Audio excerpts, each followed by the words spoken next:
Hi everyone and welcome to another episode of From the Lighthouse. I'm Stephanie and I'm here today with my co-host Michelle.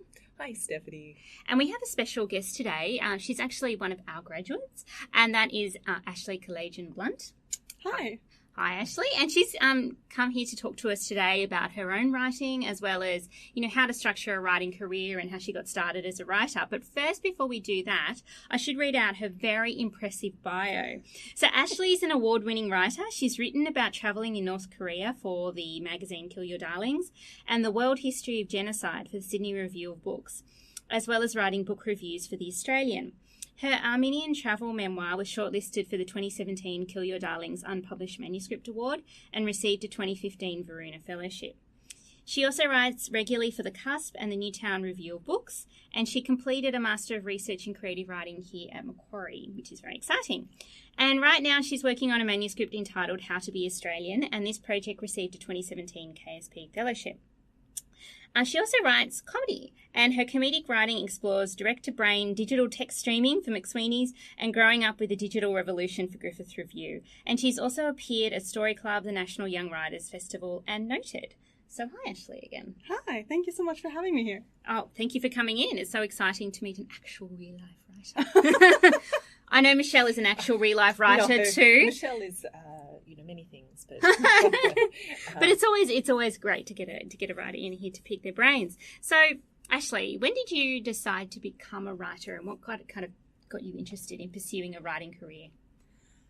I'm one of those people who's always written. I was writing when I was a little kid, and I think one of the things that got it into my head that I could be a writer professionally was that at 7 I had a little story published in a school book that was compiled, so my little story was selected from my class to be in this book, and I think that changed something in my brain, so that was my destiny from then on.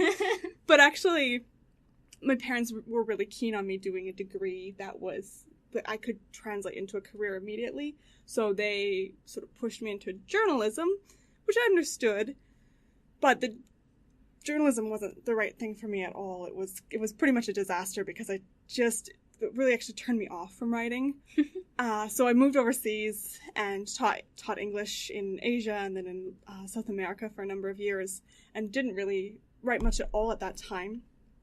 But in 2010 I'd moved back to Canada and was sort of just thinking about what I wanted to do in the future, and at the same time a few events transpired that gave me an idea, and I had this sort of key idea about what I could write a book about, and it felt like something worth saying.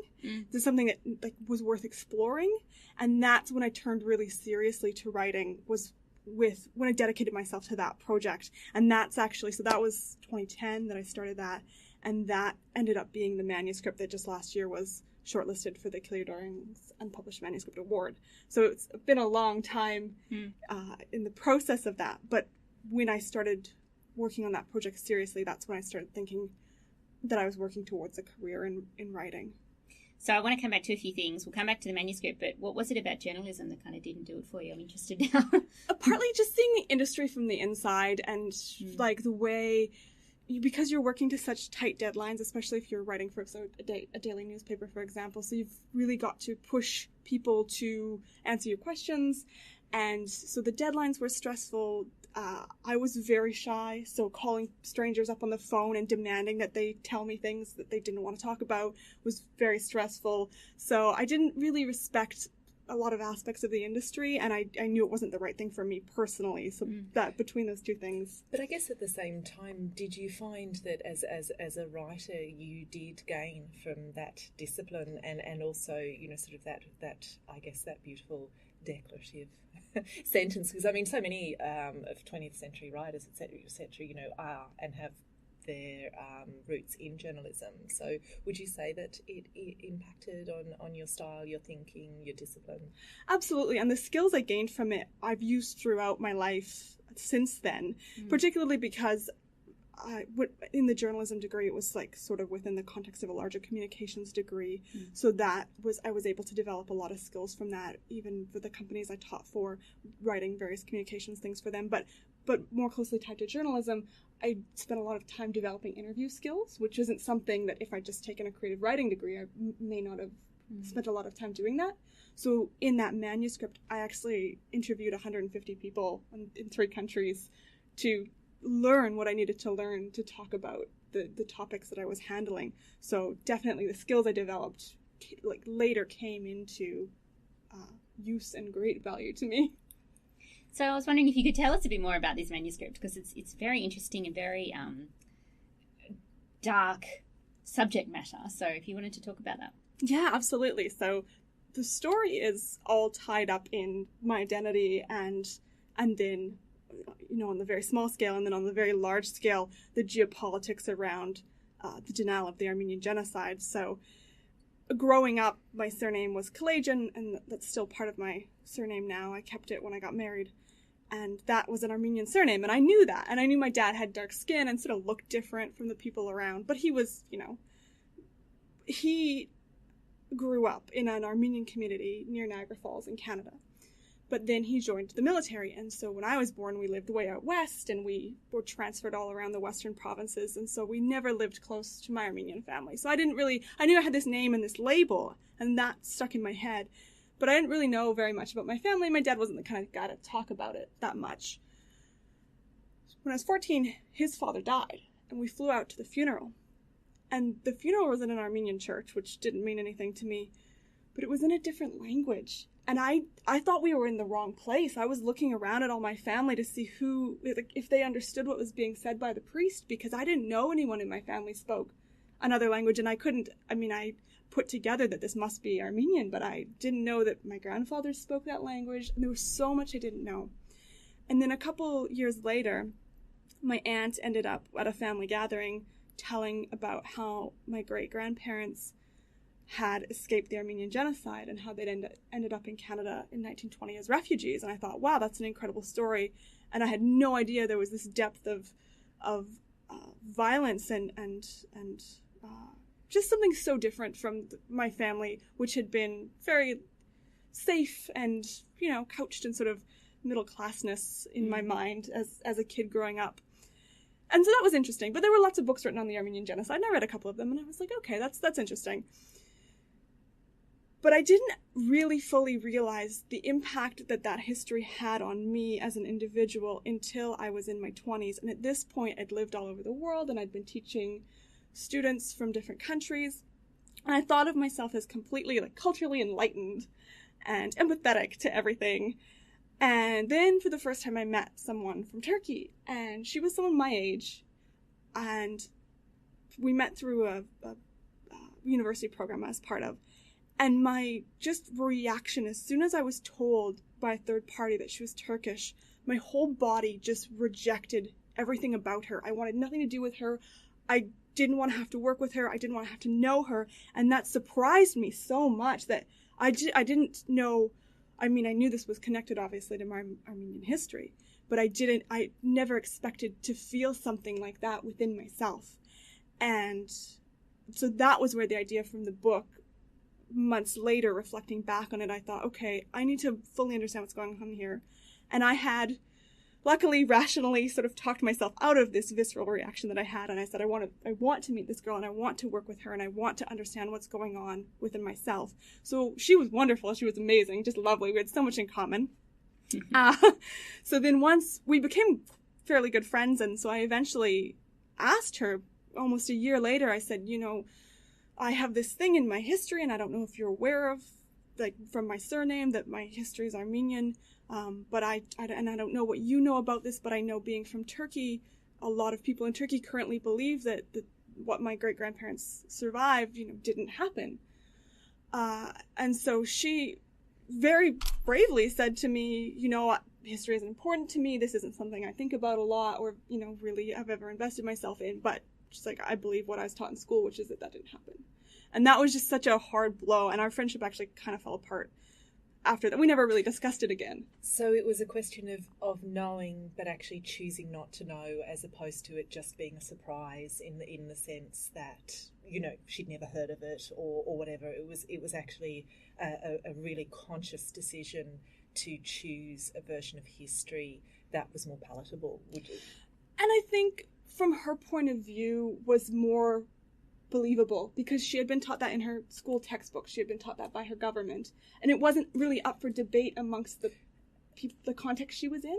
So she had heard this other history, but it was just easy to reject it because, oh, that's just something they say, and of course they would say that because... I mean, obviously you'd have language divides, and barriers to actually sort of looking, I guess, at Turkish sort of textbooks, etc. But have you come across sort of either translated versions or sort of seen the sort of the material stuff of that? There's Armenian scholars who have looked at those translated texts, and like a lot of those scholars actually speak Turkish as a native language. So they've sort of written in with the writing about the genocide, they've written about the denial and how it's now sort of framed in Turkey. And there's even Turkish scholars who have done the same thing, because there's now some prominent Turkish scholars who have researched this history and brought a lot of, for example, Turkish government documents to light that sort of trace the history of the genocide and the government policies at the time, and have really bravely stood up to their own government and said, this is what you're teaching, this is what's in our textbooks, but this is what our own history actually shows. So it would actually go to sort of university levels in terms of the non-existence of the genocide. Absolutely, and it's portrayed in different ways. Like sometimes it's portrayed as, oh, there weren't Armenians here, and other times it's portrayed as, it was a civil war and just as many Turks died as. So the denial is incredibly complex in the way it's portrayed. Because I mean, I guess it's a little closer than Australia's genocide of Indigenous people. And what I'm thinking about is, of course, I grew up I'm older than you both, but I grew up without a story of the genocide or of the violence. Right. But then by the time I reached university, every university sort of academic course, etc., that I ever went through was dedicated to unearthing the sort of the genocide. And I guess perhaps that's a measure of the separation between sort of the institution of the university and state in Australia that perhaps isn't so effective in somewhere like Turkey. Well, in Turkey, the current government has a really hard policy of denial, and they invest a lot of money in it.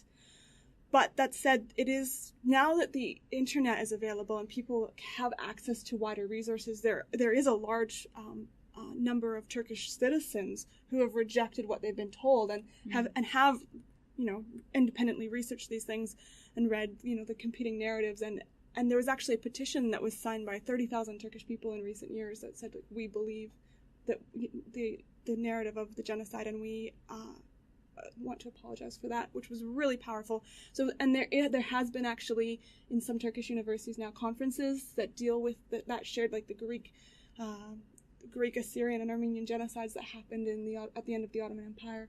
So that's so it is starting to change at that level.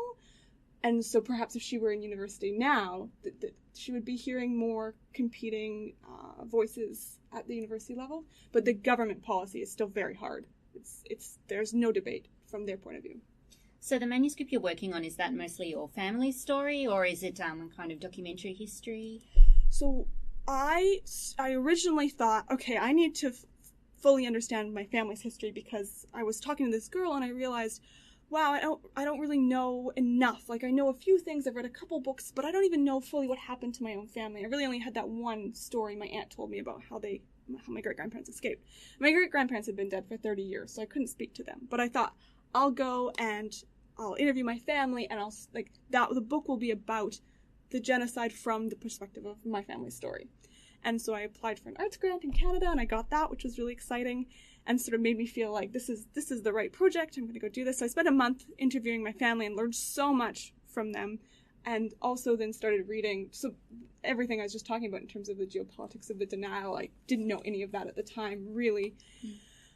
And so I started really seriously studying that. And then I moved to Australia to do a master's degree and ended up writing a thesis in Armenian cultural identity. And so, but then I realized I needed to know even more. Like, it was this trap of, like, I got into with research. I'm like, okay, because there wasn't enough of my family's story left. Like, so much of it had been forgotten. And it was really tragic because my aunts and cousins and great aunts, they all remembered my great-grandmother talking about the villages that she and my great-grandfather were from, and they knew that they had known the names of those villages at some point.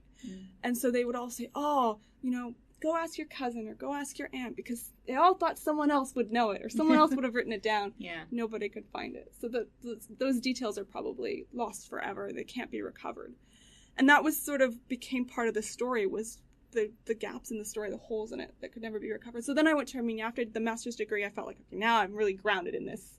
And I went to Armenia and I spent 2 months there. I interviewed anybody who would talk to me.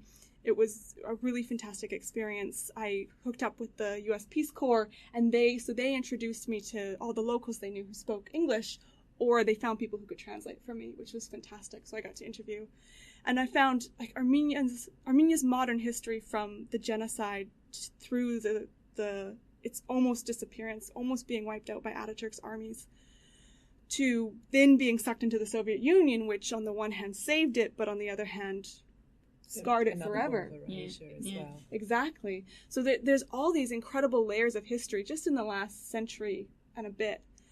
And so I was absolutely fascinated and absolutely amazed. So the book, as I wrote it, shifted with each phase in the research. It shifted. So then I had all this research I'd interviewed, and then I interviewed a whole bunch of people in Australia, the Armenian Australian community. So I got to know their story, which is another layer of the story, because as opposed to my great-grandparents who went to Canada in 1920, right after the genocide, and sort of settled, Australia was not accepting people from that region of the world at that time.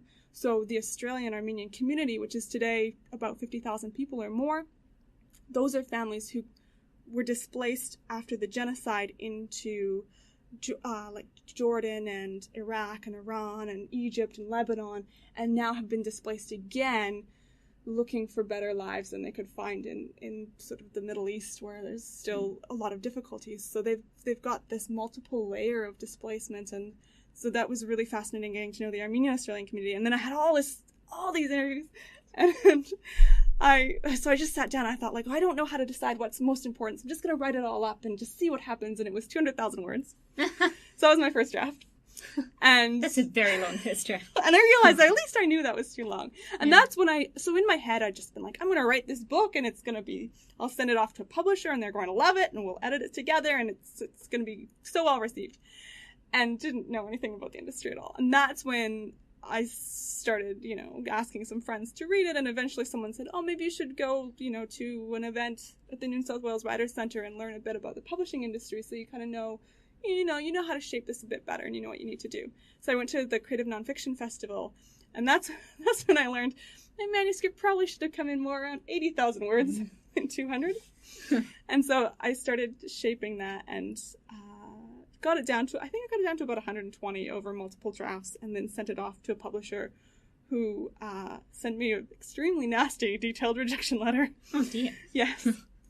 And that's when I realized I probably needed more help. So I hired a manuscript assessor to read through the whole thing, and I sent her the rejection letter with the manuscript, and I said, look, this is what I've been told, and so this guy told me sort of what was wrong with it, but not really what I could do about it. He sort of had written me off as like, sorry. Actually, even getting that level of detail is something to be grateful for, because often it will just be a standard rejection. So in a sense, as harsh as that is. And that definitely spurred me to go and get the feedback I needed to make it better, because I could have spent another year just sitting at home writing it, rewriting and not necessarily even knowing what I should be doing. So it was that rejection letter, as harsh as it was. I think the thing that really got me about it was he signed off with, I'm sorry, I couldn't be more encouraging. And it's like, well, you could have been if you wanted to be. You could have just framed this slightly differently. But I guess he wanted to be like, do not ever contact me about this manuscript again, which I haven't. But you're right, absolutely. Having that detailed rejection letter, and it took me a couple months. I didn't look at anything again, but for a couple months, I just couldn't emotionally handle it. But then when I had a little distance from it, I said, okay, I need to figure out how to fix these things. And I sort of wanted to say, like, no, I can make this manuscript desirable to a publisher if I just figure out how. So I hired a travel memoirist, Claire Scobie, to read through it. And she gave me really fantastic feedback on what I needed to do to reframe the draft. And so I'd originally envisioned this as sort of a family memoir history book, but it actually it became a travel memoir in which it's all of the details of the genocide and our modern Armenia's struggles and the geopolitics of the denial, which even like today in Australia isn't federally recognized. And Robert Mann has written a great essay talking about how the idea of the federal government not being able to recognize the Armenian genocide connects with the sort of lack of discussion about Aboriginal traumas here. So that's a really excellent essay that I'd recommend reading. It's called A Turkish Tale. And so now I've forgotten what I said. I was doing pretty good there for a while. Look, no, it's absolutely fascinating. And so that sort of helped frame your revisions of that larger manuscript, was sort of those sorts of, I guess, larger ideas that went back so you were talking about the way the travel aspect of it became an important frame. The travel memoir, exactly. So the story actually starts with me in Canada meeting this Turkish woman, and I'm really upfront about this very racist reaction that I had, which luckily I never said that to her. It was private and internal, and I'm thankful for that. It was a private internal thing, and but I think if I hadn't been someone who had been so sort of rah-rah multiculturalism and cultural empathy, I think I would have just very easily sunk into, I hate Turkish people, and that would have been it. I never would have explored that. It just would have been okay, I'm not working with her, and I'll never, I'll never address this within myself. So I was thankful for that. But so the book became the story of my own transformation through the learning of my family's history within the larger Armenian story, and it talks about coming to Australia, and where I actually, because I lived in Sydney where there was an Armenian community, I'd never lived in a city with an Armenian community before. Suddenly, even though I was in Australia, I felt more connected to my family, and I went to Armenian events here, and I looked around, I'm like, all these people look like my relatives, and it was so exciting. Yeah, that's really interesting, because I think that's a kind of unique way of grappling with the story, like such a traumatic story, through that idea of travel and exploration and discovery. And as you say, it's something that's still kind of, even the Australian government doesn't recognise it as happened. So this is still something that's quite almost a controversial topic still, amazingly enough, even though it happened 100 years ago now. Yeah, exactly. No, it's still very much a factor in, for example, U.S.-Turkish relations. The U.S. government, the president still, and even Obama wouldn't use the word Armenian Genocide or the term Armenian Genocide because it's so politically charged, despite the overwhelming evidence in, for example, there's a fabulous book that came out in 2015 called Armenia, Australia, and the Great War, and it's Australian Armenian historian and Peter Stanley, an Australian historian, who jointly looked through Australia's own archives and for example, war diaries from diggers in World War I in Gallipoli, and they show the history from the Australian perspective, and it's an incredible book that documents the what happened there. And then it ends by saying, despite all this, the Australian federal government still will not acknowledge because of its political relationship with Turkey. It's amazing because we tend to think of history as something that happened, and it happened over there and it's got no impact on our lives. But this is something that happened 100 years ago that's still having a direct, tangible kind of political influence, I suppose.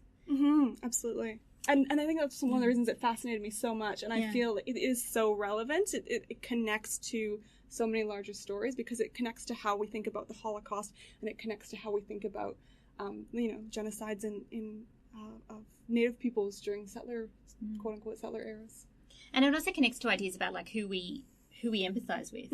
Why is it so impossible? I mean, I understand now politically why people don't acknowledge what actually happened, but why is it so impossible for us to empathize with the Armenian Genocide, whereas we do empathise with other kinds of, historical traumas that go on. Why is it that these people are still fighting for recognition of what actually happened? Mm-hmm. Yeah, I found that really fascinating when I started reading into it, because one of the things I thought initially, in my initial naivety, I was like, wow, you can map the Armenian Genocide and the Holocaust, and the Armenian Genocide effectively provided the blueprints for the Holocaust, especially because the Ottoman Empire and Germany were allies in World War One, and Germany had officers in the Ottoman Empire during World War One, and so I thought, I was like, oh wow, like, after the Holocaust, Jewish and Armenian communities must have come together in shared experience and sort of learned from each other and empathized. No, exact opposite. They hate each other. Oh, wow. There was, the details of that schism are quite complex, but I've had Jewish people like slam their fist down on the table in front of me and tell me that nothing was as bad as the Holocaust just because I mentioned the Armenian Genocide. Wow. They immediately got defensive and upset. And I was really surprised by that. And then I read more into that history, and like I said, it's quite complicated. But so where are you at now with this manuscript? Are you still working on it, or? So after I went through the whole revision with Claire Scobie, which was a big, huge overhaul of the book, then I sent it in to the Varuna Publisher Introduction Program, which is a fantastic program, and it was accepted for a fellowship there. So I got to spend a week at Varuna in 2015, which was wonderful. And had a manuscript assessor read it through, and she gave me some advice, so I did a whole nother revision of it that was less sort of completely rehauling it, but still quite in depth.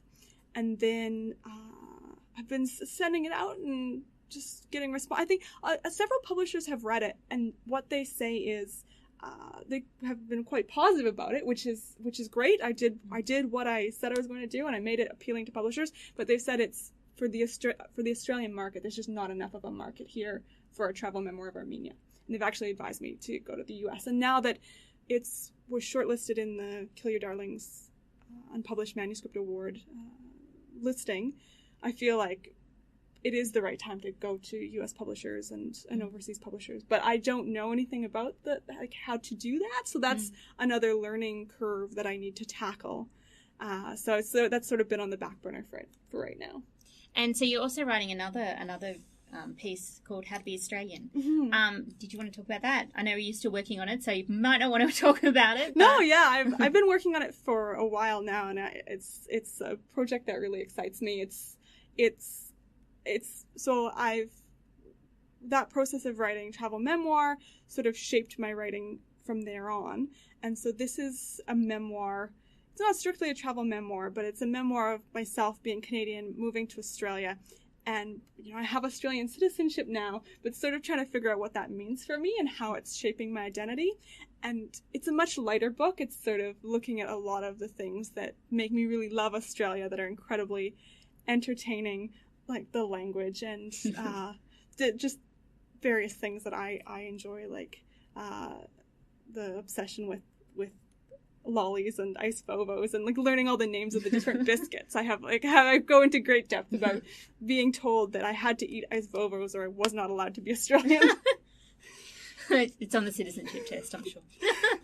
So, yeah, well, and then and joking about the citizenship test as well, and what we had to memorize for that, because there's a lot of questions about the flags. You have to know the flags in depth. There was 15% of my test was devoted to knowing the flags. Oh, that's depressing. Yeah. I can see Michelle kind of groaning in the corner. Yeah. And I know that test is being changed now, but I don't think it's being changed significantly or in a more meaningful way. No, not at all. Michelle, you were interested in the Canadian-Australian connection. Yeah, look, I mean, having had that marvellous experience of travelling, of sort of living in different communities, and also just having that sort of marvellous exposure to, I guess, sort of a Canadian literary culture, even, sort of if that was at the very start of your career at the age of 7 in primary school. Yeah. I mean, do you have sort of some observations about the differences in terms of an Australian writing community and industry compared to other places that you've lived in and observed? When I was in when I was in Canada, I lived in Winnipeg, which is a smaller city, and I did take a few creative writing courses and was starting to get involved a little bit. I worked for our creative writing journal at the University of Winnipeg for a year while I was there, but it was very much, I was very young and I didn't really sort of have any sort of broader perspective on anything. And Winnipeg, being such a small place, there wasn't really there were no major publishers who had offices there, for example. So there wasn't a lot of writing community that was easily visible or easily accessible. I think there was probably more than I realized, but you would have had to really go and search for it. So when I moved to Australia, though, that was when I first started. I had done all this research and I was really starting to take my writing seriously, and I was so glad that people directed me to the New South Wales Writers' Centre. And I've been able to connect to the writing community here so well through that organization and the Australian Society of Authors. And people talk about Melbourne and how it's, this cultural mecca, especially for writers, and just all writers go there and it's so wonderful. And I've never lived in Melbourne. So I don't want to live in Melbourne. I can't compare. But I feel like I've just benefited so much from the incredible community here in Sydney. So when people say like, oh, there's not that much in Sydney, I compare that to Winnipeg and I think, wow, there's so much here in Sydney. Like when I work at the New South Wales Writers' Centre now, and we do events with publishers regularly, so I've met publishers from most of the major companies, and like the Sydney Writers' Festival is one of the most amazing writers' festivals in the world, and so I feel like as a writer myself, my writing has been definitely shaped by the Australian writing community, and I feel very lucky to be here in Sydney specifically, but in Australia in general. When I was in Canada also, I mainly read, I didn't have any sort of direction. I didn't have anyone really influencing me or inspiring me in any sort of specific way. So I read mostly American authors and UK authors, and I sort of tried to read like the greats and the classics to figure out I felt like I needed to know those things. Whereas when I came to Australia and I started to sort of see the writing community and started to see myself as part of it, and I realized I've never read an Australian author ever in my life, which was not intentional. It never happened. And so I set myself a program of just reading people who are currently writing today in Australia, partly to learn about the publishing industry, but partly just to know, to read about what was being written and read. So now I almost solely read Australian writers. I listen to a lot of audiobooks from all over the world, but I buy and read Australian writers. And do you feel like that's had a kind of real impact upon the way you write and the way you think about yourself as a writer in Australia? I definitely think that that's helping me, like especially in terms of the book I'm writing. It's called How to Be Australian. So I feel like the more I read about Australia and what's being written about Australia and in Australia informs that. Like I don't think I could write that book if I'd never read an Australian author. I just couldn't do that ethically or literally. But because I now have read so many Australian authors, like I feel like the book I'm writing is sort of an update on the 1950s book, They're a Weird Mob. If you've read that. So mine is taking the same idea, which is like I arrived in this country, I honestly did not know very much about it, and have now become a part of it and embraced it, and I love it, and just want to share those experiences and my perspective and how it's shaping me. It sounds like you write a lot of, and from what I know of your writing, that you write a lot of creative nonfiction, memoir, travel memoir, so nonfiction primarily.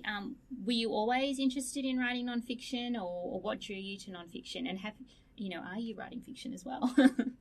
I think I read more nonfiction. I'm more drawn to it. I think I like the boundaries of reality. I read a lot of fiction as well, and I find fiction can be so powerful and incredible when it's really well done. I think in terms of myself, I'm really keen on human experiences and lives lived and how that is shaped on the page, because shaping that well on the page is that's what I learned. You can't just put down here's the things that happened, because it may all be true and it might all be, there might be a powerful story in there, But to get people to want to read it, it still needs to be crafted in a way that's compelling. So staying within the boundaries of what's true, but shaping it into a story. I find that process really fascinating. You write a lot of nonfiction, Michelle. Is that something that appeals to you too? Look, I think I tend to write nonfiction when I feel like there's something that needs to be said in a particular way, because I actually write about Algerian genocide. Right. So there is something in the testimony which I think has a power on the page that is a little bit unquantifiable. You know, it sort of exists outside of what you can measure, and it's elusive because it's I guess it's what you can't, knowing that writing is so crafted, knowing that there's an organisation to the ideas and there's a selection process. What is it about that notion of truth and testimony and I guess the human word that makes it such a powerful read? And yeah, so without a doubt, the nonfiction, and also I think there's some really amazing things being done with nonfiction at the moment. You know, like really sort of bold moves that are sort of quite breathtaking. I'm loving. Actually, it's a Toronto publication, Brick. I don't know if you've come across it, but I would definitely recommend it because it only publishes nonfiction, and it's got a fantastic ethos, and I think some of the nonfiction that's appearing in it is really fabulous. And it's great to see a publication that's dedicated to nonfiction. It won't accept fiction, won't accept so and also it's just a beautiful publication. So it might be one for you to look into. Yeah, absolutely. Thank you. Yes. Yeah, particularly with the Canadian connection, and it might also provide just that little sort of toehold into sort of outside of the Australian sort of publishing industry that might help garner the interest of publishing houses outside of. That's a great point. Absolutely. Yeah. Yeah. So we've got some nice cross-cultural collaboration going on here. This is nice. I was wondering if we might move to some advice for young writers. You came and spoke to some of my students, actually, who were doing some writing internships about some advice for young writers, and you gave a fantastic piece of advice which they keep mentioning to me, which is about rejection. Was this the rejection goal? So set a rejection goal? Yes, yeah. Okay. Do you want to speak about that? Absolutely. This is something I feel really strongly about. It when I stumbled upon this advice myself, it totally changed the way I thought about things, which was, so the piece of advice is to set a rejection goal, and that's to set a number of rejections to collect. And I mean, you could say, I want 100 rejections and just send out the same piece to, 100 places, and obviously it's going to get rejected. But the idea is that you're sending out pieces that you believe could be published in that publication. You've tailored them for the publication. You've done the hard work. But in the end, you have no control over whether or not that editor accepts your piece. And there's so many reasons for rejections. For example, with the Sydney Review of Books, the editor, Katrina Menzies-Pike, came and spoke at an event that I was at, and she's like, I get so many great pitches, I just don't have space for all of them. I have such a long list of essays that I would love to publish, but I can't say yes to all of them no matter how great they are because I just don't have the space and funds for them. So you can't control how the editor, that's outside of your control. But what is in your control is sending out those pitches or submissions to places that will at least consider them seriously. So if you set a rejection goal, and you can say 100 a year, which is actually quite a lot. I wouldn't start with that. Maybe say 30 a year. You've sent out 30 pieces that you've worked hard on, that you've put in the effort of researching the place you've sent them to. You've made sure you've met the submission guidelines. So you can feel good about that when you achieve that goal. And regardless of what happens, you've achieved your goal, you've worked hard, you can feel good about that. But chances are, if you've worked to send out that many pieces, then something the universe will click into place for you, and yours will be one of the pieces that's selected. So I've found that the longer I've done this, the higher percentage of what I've sent out has been accepted. So it started with maybe 5%, and then it's moved up to, somewhere in the 20 to 30%.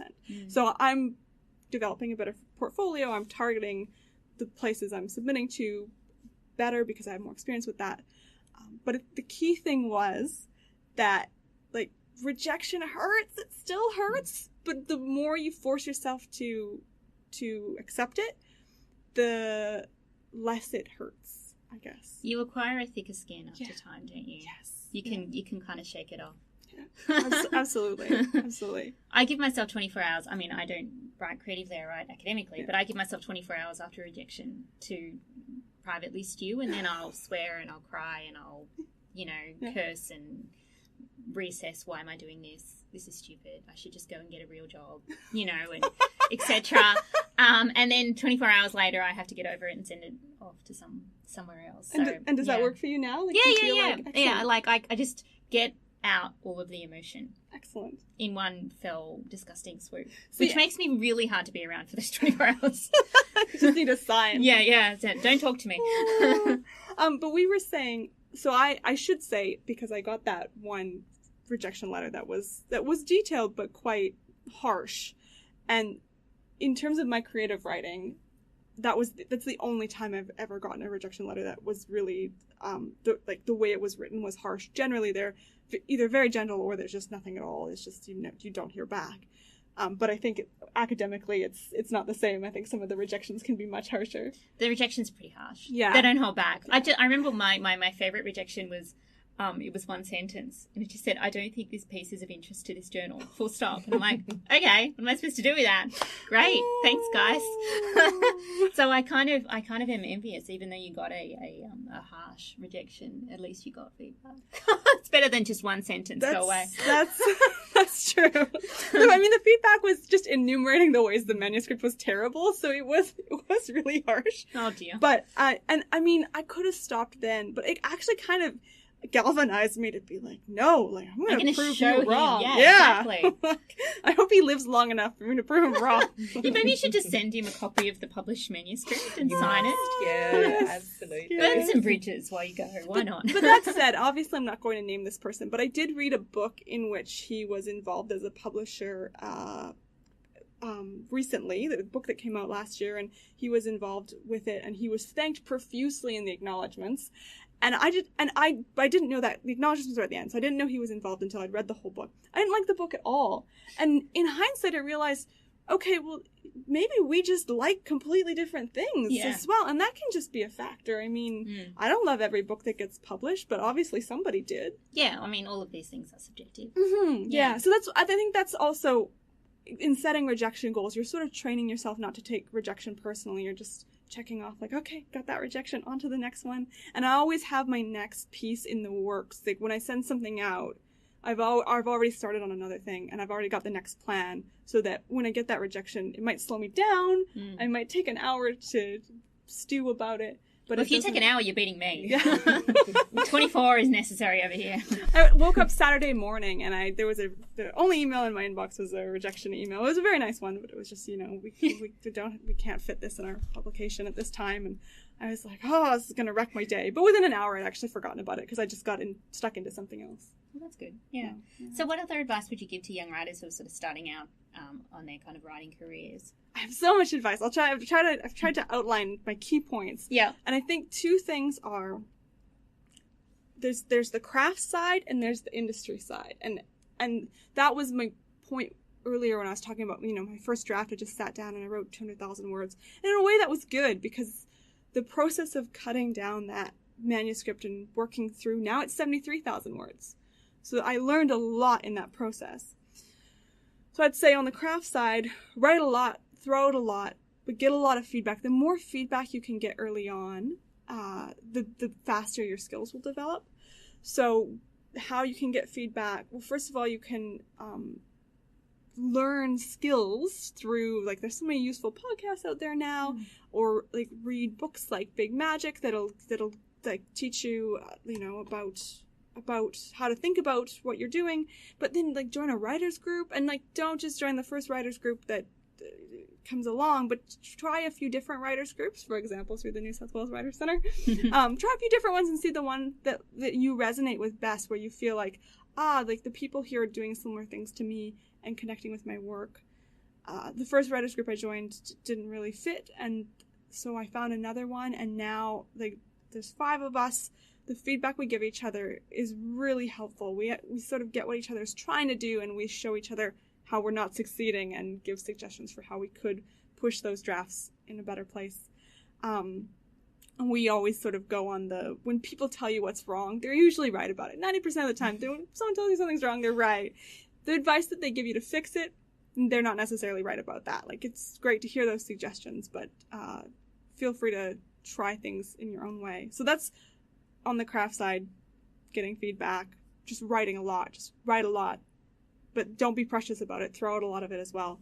Just think about my 200,000 word draft to my 73,000 word draft. There's a lot of words hanging out there that you've gotten rid of. Yeah, exactly.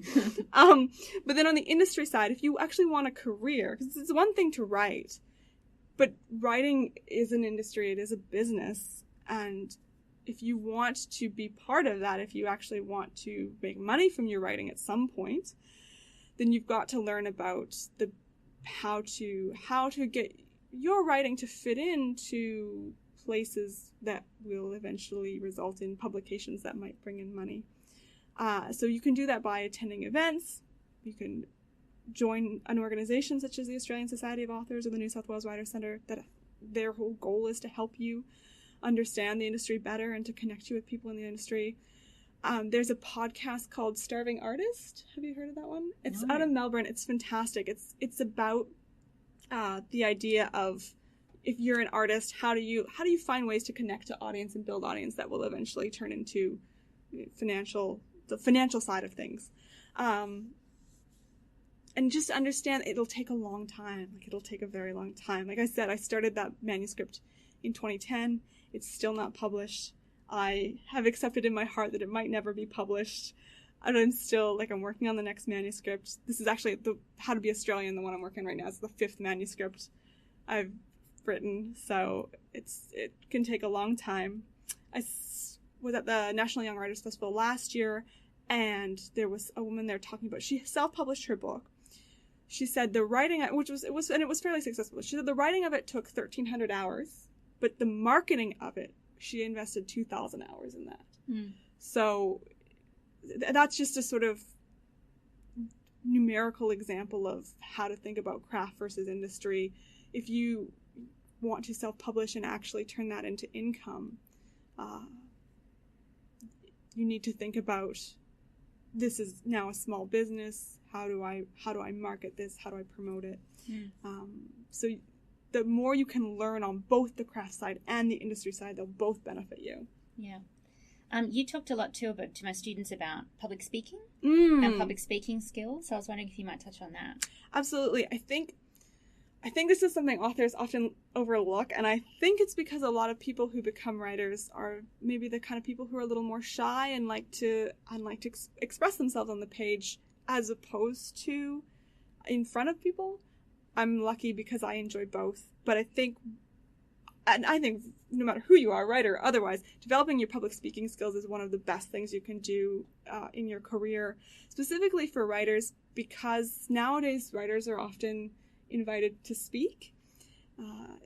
So even just in terms of doing a podcast, but in front of people, and it's another way to get your writing out there. It's another way to promote your writing. So for example, you could write something short and memorize it and go deliver it at the Moth. And that's a really easy way. You don't have to have any sort of, that could be the first thing you ever write, but that's one way of getting it out there in front of an audience.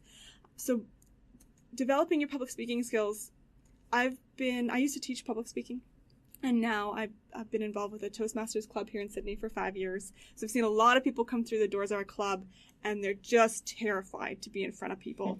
And I think the only true antidote to that is the sort of gradual exposure therapy of getting up and doing it. So being a member of a public speaking club, you could see people in 6 months to a year, they got so much more confident and their skills improved so drastically simply by just getting up and practicing and getting this sort of gentle supportive feedback that those clubs are designed to give. And so, for example, last year I had an invitation to speak in front of 1,000 people, and I had no hesitation about that. I said yes to that right away. It didn't end up happening, but I wasn't paralyzed by fear or indecision because I had spoken in front of people for so long now. So if that intimidates you, if you're getting stressed just by hearing this right now, that's a sign that you need to go join a public speaking club or get some practice somehow right now. Go today. But as you said, like as part of the writing, being a writer today, there's a lot of marketing and promotional kind of activities and networking and, going up to people at events and introducing yourself. Yeah, that too. That as well. Yeah. Absolutely. And networking is another huge thing where like you can develop your skills. It's not like, oh, I'm terrible at networking, so I always will be. You can develop those skills. With public speaking, the great thing about practicing public speaking is like I would actually, when I was speaking, I would take things I was writing and sort of remold them into speeches. And that gave me a chance to sort of bounce my ideas off an audience. So I could instantly, and you can tell when you're speaking, if people are paying attention, if what you're saying is connecting by the look on their faces and their body language. So that was a way for me to actually, again, get some initial feedback. Is this idea connecting, or am I expressing it in a way that it's just going over people's heads? And you write a lot of comedy, I believe. So that's that's a nice little test. Do people laugh? Absolutely. You can't disguise that reaction, can you? Absolutely, yeah. The best way to just get over yourself is really to write something that you think is really funny and then get up in front of an audience that doesn't laugh at all. And that sort of just teaches you, okay, I survived that. I can survive that again. That's the worst thing that could have happened, and I survived it. Yeah, like if you get up and nobody laughs, and your life will continue. Oh yeah, definitely have that. So much of audience laughter is about context. Like like I did stand-up comedy for a while, and like so much of it was the person who spoke before you funny. Like, if the person who spoke before you bombed, you're gonna have a way harder time, no matter how good your material is. So like just learning those kind of things and understanding that you can get up in front of an audience and have a really negative reception in terms of everybody's bored, and then you stroll off the stage and you're fine. Nothing has happened to you. The sun will continue to rise in the morning. Yes. I think that research will eventually show, and perhaps it's starting to show, don't quote me on that there's something primal in our brains that tells us that we need to be afraid when we have multiple eyes focused on us. That's a danger signal, and there's something deep in our brain telling us that we're in danger and we need to run. We're being circled by an angry mob. Exactly. Yeah. Like the animals. I think that's what it is. And if you can train yourself out of that, if you get up in front of enough people, your brain will eventually realize, oh, okay, I've got 200 people looking at me and I'm fine. There's nothing to be afraid of here. I just need to say my story, deliver my message. I know I've got the skills to do that because I've practiced.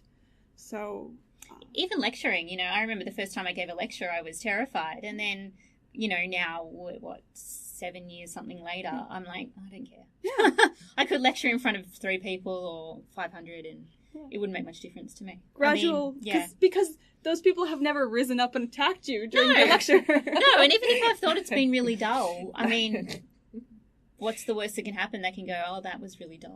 Yeah. And then they'll probably forgive you for that. And then they'll probably forget about it in 3 minutes when there's a queue at the lunch, I think a lot of times, this isn't always true, but a lot of times a key thing to remember is the audience is generally on your side. Like the audience generally wants you to do well. They want to be entertained. They want to be engaged. That's not always true. I know I did a lecture at the centenary of the Armenian Genocide in 2015. I did a 1-hour talk about it, and I was warned by some people before it started that there were genocide denialists in the audience, because there is a small, tiny community of genocide denialists here in Australia. So I was that time I was really nervous because there was a Q&A section at the end, and I'd never been confronted by denialists in person before, and I was just really worried about what was going to happen. But more often than not, the audience is on your side. Were you attacked? I was asked some controversial questions that I mean, if I'd been responding to them on paper, I could have responded to very coherently, but just in that context, I felt very nervous and I stumbled over my words a bit. But it wasn't vicious. It was just, the questions were if you know the full history, you're like, oh my gosh, how could you ask that question? But if you don't know it, it sounds like a very reasonable question. So it was tricky. We have completely run out of time, but to summarize your advice, rejections, keep going, keep writing, learn as much as you can, and develop your public speaking skills. Is there anything you wanted to quickly add to that? Just, I think, engage with the writing community as much as possible. So many of the people I've met are so wonderful and so nice, and my best friends now are all other writers. And so just go to events and read people's books and talk to people and get involved. And I mean, career, you can think of it in the broad sense of, the way you spend your time and the goals you work towards. I still don't make a lot of money from my writing, but I wouldn't change anything because it brings me so much joy and happiness. That's a lovely note to end it on. Thank you so much, Ashley, for coming in and speaking to us today. Thank you. That was fantastic. Thank you. Thank you. We'll put up links to your website and to your writing so people can have a look. And I must remember to put up a link to the Starving Artist podcast. Yes, it's excellent. And the New South Wales Writers' Centre as well, where Ashley works. Mm-hmm. Yeah.